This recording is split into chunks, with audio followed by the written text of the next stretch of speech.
ننگیال یوسفزئی۔ میرا تعلق خیبر پختونخوا میں لوئر در کے ایک پسماندہ علاقہ راموڑا سے ہے جو بہت سے سہولیات سے محروم تھا۔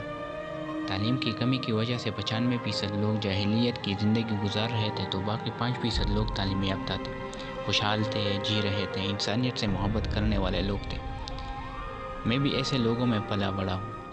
لوگوں کی دھتکار، طنز، مذاق، محبت اور اس معاشرے کے تشدد کا شکار بنا ہوں۔ آج سے 28 سال پہلے ایک کہانی شروع ہوئی تھی جو میں لکھنے کی کوشش کر رہا ہوں۔ کہانی کی شروعات 2 بہنوں کی بارات سے ہوتی ہے۔ ایک ہی دن دونوں بہنیں زرسانگا اور زرغونہ اپنے اپنے گھروں بیاہی جاتی ہیں۔ جن گھروں میں وہ بیاہی گئی وہ دونوں گھرانے ایک دوسرے سے سیاسی اختلافات رکھتے تھے۔ اختلافات اتنے شدید تھے کہ راستے میں ایک دوسرے کو سلام تک نہیں کرتے تھے، ایک دوسرے پر سبقت لے جانے میں کوئی کسر نہیں چھوڑتے تھے۔ اس وجہ سے بارات بھی الگ الگ وقت پر لا کے دلہنیں لے جائے گئے۔ زرغونہ جس گھر میں بیاہی گئی وہاں جہالت تھی، تعلیم کی کمی کی وجہ سے درندگی تھی، تانے تھے، تشدد تھا، اور زرسانگا تعلیم یافتہ گھرانے میں چلی گئی جہاں اس کا ایک خوبصورت زندگی انتظار کر رہی تھی۔ شادی کے 8 سال بعد زرغونہ اولاد کی نعمت سے ابھی تک محروم تھی۔ دوسری طرف زرسانگا کا 5 سال کا ایک بیٹا اور 3 سال کی ایک پیاری بیٹی تھی۔ تیسرے بچے کا 5واں مہینہ چل رہا تھا۔ اولاد کی نعمت سے محروم زرغونہ اذیت بھری زندگی جھیلتی رہی۔ اس کی ساس، نندے اسے تانے دیتے کہ زرسانگا کا تیسرا بچہ ہونے والا ہے، تم ہو کے ایک بچہ تک نہیں دے سکی، اور اس کا شوہر اسے مکوں، لاتوں اور ڈنڈوں کے وار کر کے تشدد کا نشانہ بناتے تھے۔ زرغونہ ماں نہ بن سکی، اس خطا کی وجہ سے یہ سب جھیلتی رہی۔ ایک دن زرسانگا اپنی بہن زرغونہ سے ملنے چلی گئی۔ وہاں دیکھا کہ اس کے گھر والے زرغونہ کو مار رہے ہیں۔ زرسانگا بھاگتی ہوئی زرغونہ کو ان درندوں سے بچاتی ہے، اسے اس کی کمرے میں لے جاتی ہے، اس کی مرہم پٹی کرتی ہے اور پوچھتی ہے کب سے تم یہ سب جھیل رہی ہو اور کیوں؟ زرغونہ اسے بتاتی ہے کہ یہ سب ماں نہ بن پانے کی سزا ہے۔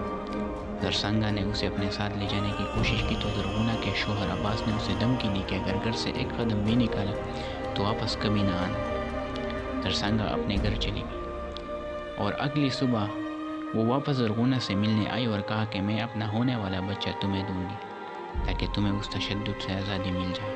زرسانگا کا شوہر سردار اسکول میں بچوں کو پڑھانے کے بعد گھر آتا ہے تو زرسانگا اسے بتاتی ہے تو وہ انکار کرتا ہے کہ میں اپنے بچے کو حریف کے گھر میں نہیں دے سکتا، کل کو میرا اپنا خون مجھے دشمن سمجھے گا، مجھ سے اختلاف رکھے گا۔ زرغونہ کو سردار کے انکار کا پتہ چلتا ہے تو منت کرنے آتی ہے کہ مجھے اپنا بچہ دے دو، میں اس کا خیال آپ لوگوں سے زیادہ رکھوں گی، لیکن سردار نہ مان سکا۔ پھر زرسانگا کے اصرار اور زرغونہ کے بار بار آنے سے سردار اپنے ہونے والے بچے کو زرغونہ کو دینے پر راضی ہوئے۔ گھر کے باقی لوگ سب خفا تھے، سردار کو منع بھی کر رہے تھے، لیکن سردار نے کہا کہ میں نے زبان دی ہے، اب کچھ نہیں ہو سکتا۔ بچے کے پیدائش کا دن تھا۔ اسپتال میں سردار اپنے بیٹے اور بیٹی کے ساتھ ننھے مہمان کے آمد کے انتظار میں تھے۔ زرغونہ بھی بہت خوشی سے ادھر ادھر ٹہل رہی تھی۔ اس وقت ایک نرس آئی اور سردار کو مبارکباد دی، مبارک ہو بیٹا ہوا ہے۔ زرغونہ زرسانگا کے پاس جاتی ہے۔ زرسانگا زرغونہ سے کہتی ہے بچے کو اپنے سینے سے لگاؤ۔ زرغونہ بچے کو سینے سے لگا کر رونے لگتی ہے اور بچے کے کان میں کہتی رہی تمہارا نام ننگیال یوسفزئی ہے، تمہارا نام ننگیال یوسفزئی ہے۔ وہ بچہ میں تھا، اور اسی طرح میری ماں میری خالہ بن گئی اور خالہ میری ماں، اور میرا سگا باپ میرا خالو بن گیا اور خالو میرے بابا۔ اگلے دن ڈاکٹر اسپتال سے ڈسچارج کر کے وہ گھر جانے لگے۔ میرے ماں باپ اپنے گھر چلے گئے اور خالہ مجھے اپنے ساتھ لے آئی، لیکن وہاں مجھے قبول نہیں کیا گیا۔ وہی سیاسی اختلافات، بیج ملت، لیکن خالہ نے یعنی میری ماں نے مجھے اپنے آپ سے جدا نہیں کیا۔ حالات کا مقابلہ کرتی رہی، میرے واسطے لڑتی رہی۔ اب وہ مضبوط ہو گئی تھی، اسے اب جینے کا ایک وسیلہ مل چکا تھا۔ ہاں، میرے آنے سے وہاں کچھ نہیں بدلا، وہاں ماں پر تشدد، وہی تانے، لیکن ماں کو اب کوئی فرق نہیں پڑتا تھا۔ وہی مار پیٹ میں 6 سال کا ہو گیا۔ بابا کی روب داب اور غصے کی وجہ سے زبان میں لکنت پیدا ہو گئی تھی۔ بابا کی آواز سنتے ہی میری باتوں میں ہکلاہٹ پیدا ہو جاتی۔ بابا نے مجھے پکارا، اے ننگیالیا۔ میں بھاگ کے اس کے پاس گیا۔ جی بابا۔ بابا نے کہا، زمڑا چاڑا جاگوں گے، میں بھاگتے ہوئے ماں کے گود میں چھپ گیا۔ ماں نے بس یہ کہہ دیا کہ تمہاری وجہ سے ننگیال خراب ہو رہا ہے، ہر چیز سے ڈرنے لگا ہے۔ تو بابا غصہ ہو کر گالی دے کر دلک گہی لور اور چپلوں سے مارنے لگا۔ مجھے بھی ایک چپل لگا۔ میں نے بہت دفعہ اپنی ماں کو بابا کے پاؤں پر پڑتے اسے معافیا مانگتے دیکھا، تو اس بار میں اس کے پاؤں پڑنے لگا اور اسے ماں کو مارنے سے منع کر رہا تھا کہ پلیز بابا ہمیں نہ مار، ماں کو نہ مار۔ بابا نے مجھے لات مار کر چلنے لگا۔ میں اپنے ماں سے جھپک کر رونے لگا۔ کبھی کبھی ماں خالہ زرسانگا کے گھر جاتی، میں بھی اس کے ساتھ جاتا۔ وہاں سب لوگ مجھ سے پیار کرتے تھے، مجھے براق کہہ کر پکارتے تھے۔ اپنے گھر ہر کوئی گونگا کہہ کر پکارتے تھے۔ پھر امی کے کہنے پر خالو نے مجھے اسکول میں داخل کرایا اور میں اپنے خالوزاد بھائی بریال اور اس کی بہن گلویش کے ساتھ آنے جانے لگا۔